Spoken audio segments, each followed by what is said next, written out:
তো নিজে যদি চুরি করে থাকে তাহলে ও চোর আবার ওয়াকআপ নিয়ে কি বলতে যাবে? ববি হাকিমরা যে ব্যবহার দেখাচ্ছেন, বাংলার মানুষ বাংলা তাড়া করবে এদেরকে একদিন। এবার একটা প্রশ্ন উঠছে যে ফিরহাদ হাকিম 5 বিঘা জমি ওয়াকআপ প্রপার্টি নিয়েছে, তাহলে কি তাকে ওয়াকআপ চোর বলা যাবে? পশ্চিমবঙ্গের সবথেকে বড় ওয়াকআপ চোর হলো ফিরহাদ হাকিম। ফিরহাদ হাকিম পশ্চিমবঙ্গে সংখ্যালঘুদের মুখ্যমন্ত্রী বলে দাবি করেন। দাবি করেন নয়, বলবো বকলমে উনি আলাদা প্যারালাল মুখ্যমন্ত্রিত্ব চালান।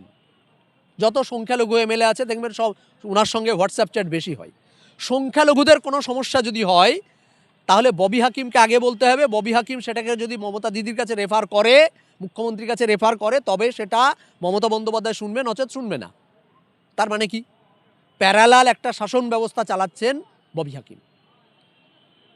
আর সেই ববি হাকিম কলকাতার বুকের প্রাইম ল্যান্ড 5 বিঘা জমি, আজকের দিনে মুসলমানরা ভাবার দরকার যে 5 বিঘা জমি কলকাতার বুকের দাম কত। শুধু এইটা একটা ধরা পড়েছে, একটা তথ্য এসছে। এই রকম কলকাতার বুকে ববি হাকিমরা প্রচুর প্রাইম ল্যান্ড লিখে নিজের নামে করে রেখেছে, নিজে ব্যবহার করছে। আসল কথা, আজকের দিনে এই ওয়াকআপ নিয়ে যারা আন্দোলন করছে তাদের বিরুদ্ধে রাজ্য সরকার এত কড়া ব্যবস্থা নিচ্ছে। ববি হাকিমরা দাঁড়িয়ে সেই জায়গায় মমতা বন্দ্যোপাধ্যায়কে বা রাজ্যের বুকে দাঁড়িয়ে একটা ওয়াকআপ নিয়ে কথা বলার ক্ষমতা নেই। কথা বলবে কেন? সেই বলে লবণের মুখ যদি থাকে জলে ডুবিয়ে খেতে নেই, কারণ গলে যাবে। তো নিজে যদি চুরি করে থাকে তাহলে ও চোর আবার ওয়াকআপ নিয়ে কি বলতে যাবে? প্রথমেই তো কোশ্চেন আসবে, বাবা তুমিই তো চুরি করেছো, তা চোরের মুখে ভূত নাম। তো ও তো নিজে চোর, তাই স্বাভাবিকভাবে ও চাইবে না যে ওয়াকআপ নিয়ে প্রশ্ন আসুক। তাই দেখবেন ওয়াকআপ, ওবিসি বা সংখ্যালঘুদের বড় বড় ইস্যুগুলো নিয়ে প্রশ্ন হয়, ও মুখ ডুবিয়ে পালিয়ে যায়। কেন পালায়? কেন পালাচ্ছে ববি হাকিম? ববি হাকিমকে উত্তর দিতে হবে, সিদ্দিকুল্লাহ চৌধুরীকে উত্তর দিতে হবে, ওই আখরুজ্জামান আবু তাহেরদেরকে, নিয়ামত সাহেবদেরকে উত্তর দিতে হবে।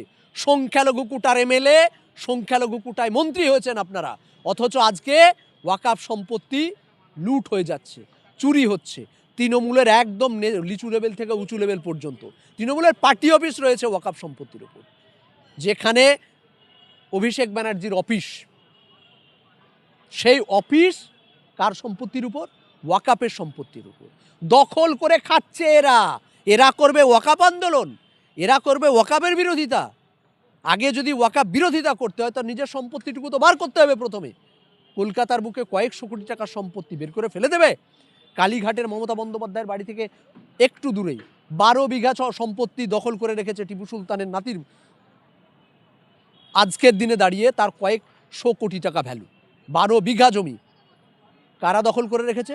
লোকাল তৃণমূলের নেতাদেরকে দিয়ে মমতা বন্দ্যোপাধ্যায় দখল করিয়ে রেখেছে। আর এরা করবে ওয়াকআপ নিয়ে আন্দোলন। 1 নম্বর খতিয়ানে জমি কার নিয়ে যাচ্ছে? ওয়াকআপের জমি নিয়ে যাচ্ছে। কে নিয়ে যাচ্ছে? রাজ্য সরকার। আজকে নির্লজ্জ আখরুজ্জামান প্রেস কনফারেন্স করছেন, তাকে বলছি ভালো করে স্টাডি করুন যে আপনাদের ক্ষমতা আসার পর কত সম্পত্তি ওয়াকআপের 1 নম্বর খতিয়ানে গেছে। 1 নম্বর খতিয়ান মানে কি? এই সম্পত্তির সরকারের অধীনস্থ চলে যাওয়া। কালকে ওয়াকআপের সম্পত্তির উপর, মাদ্রাসার উপর, মসজিদের উপর, খানকার উপর, কবরগাহের উপর যখন নোটিশ লাগিয়ে দেবে ডিএম গিয়ে, এসপি দাঁড়িয়ে থেকে যে এইটা আপনাদের ওয়াকআপ সম্পত্তি নয়, এটা সরকারের সম্পত্তি, তখন এই ববি হাকিমরা পশ্চিমবঙ্গের মাটিতে কিভাবে কথা বলে, মানুষের সামনে আসে, সেটাও দেখার অপেক্ষায় রইলাম। কারণ আজকের দিনে দাঁড়িয়ে ববি হাকিমরা যে ব্যবহার দেখাচ্ছেন, বাংলার মানুষ বাংলা তাড়া করবে এদেরকে একদিন। কিন্তু এই প্রসঙ্গে যখন তাকে প্রশ্ন করা হয় তিনি সরাসরি বলছেন এটা সম্পূর্ণ মিথ্যা কথা, আমাকে রাজনৈতিকভাবে চক্রান্ত করে ফাঁসানোর চেষ্টা করা হচ্ছে। স্যান্ডো গেঞ্জি পরে যেদিন ববি হাকিম টাকা তুলছেন, অন ক্যামেরায় দেখাচ্ছে স্যান্ডো গেঞ্জি পরে টাকা গুনছেন। তারপরেও যখন ববি হাকিমকে জিজ্ঞাসা করা হয়েছিল যে আপনি ঘুষ নিচ্ছেন নারদার টাকা, ববি হাকিম একই কথা বলেছিল যে এটা আমাকে ফাঁসানোর জন্য করা হয়েছে। ফাঁসানোর জন্যই আপনাকে সব কিছু করা হয়, আর আপনি খুব সুন্দর সরল সাদা মানুষ ফেসে যান। মানুষকে বোকা পেয়েছেন, মানুষকে বোকা পেয়েছেন।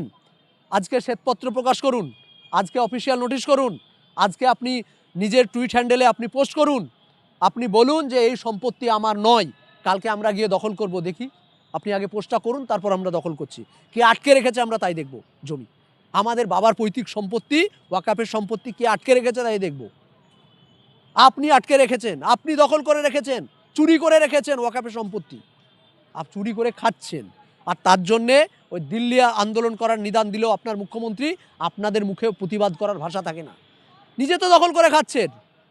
মমতা বন্দ্যোপাধ্যায়কে কিছু বলতে গেলে আপনাকেই তো বলবে, এই ববি তুই তো চুরি করে খাচ্ছিস, তুই তো চুরি করে খাচ্ছিস, তুই আবার কি বলছিস। আজকে আমরা চুরি করে খাচ্ছি না, দাঁড়িয়ে প্রতিবাদ করছি, জেল খেটেছি। 94 জনকে জেল খাটিয়েছেন। 32 খানা সংগঠন নিয়ে এইখানে ধর্ণা মঞ্চ করে আমরা 3 দিন প্রতিবাদ সভা করেছি। আমরা আন্দোলন করছি, যেখানে বলেছিল দিল্লি গিয়ে আন্দোলন করতে, আমরা কলকাতার বুকে, পশ্চিমবঙ্গের বুকে আন্দোলন করেছি। আর আন্দোলনের ফলে 3 মাস এক্সটেনশন করিয়েছে এই ওয়াকাফের সম্পত্তি নথিভুক্তকরণের। মমতা বন্দ্যোপাধ্যায়ের কথাই হয়নি, ওই ববি হাকিম ওয়াকাফ চোরের কথাই হয়নি, বা ওই সিদ্দিকুল্লাহ চাচার কথাই হয়নি। হয়েছে নওশাদ সিদ্দিকীদের মতো কিছু বীর যোদ্ধাদের কথাই, যারা রাস্তায় দাঁড়িয়ে লড়াই করেছে, জেলে গিয়ে প্রতিবাদ করেছে, সেন্ট্রাল মিনিস্টারকে টুইট করেছে, সেন্ট্রাল মিনিস্টারকে নোটিশ করেছে, চিঠি করেছে, যা যা করার করেছে।